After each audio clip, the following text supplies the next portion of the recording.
Seneca, NY.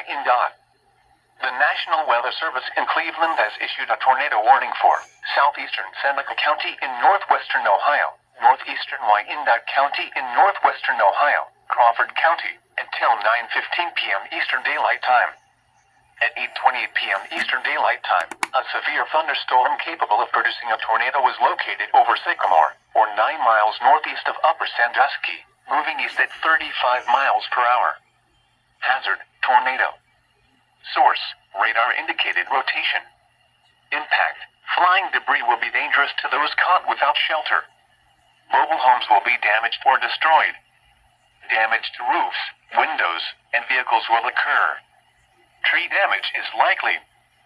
This dangerous storm will be near Chatfield around 8:40 p.m. Eastern Daylight Time. New Washington around 8:45 p.m. Eastern Daylight Time. Other locations impacted by this tornadic thunderstorm include Sulphur Springs, Benton, Osceola, North Robinson, and Tyrrell.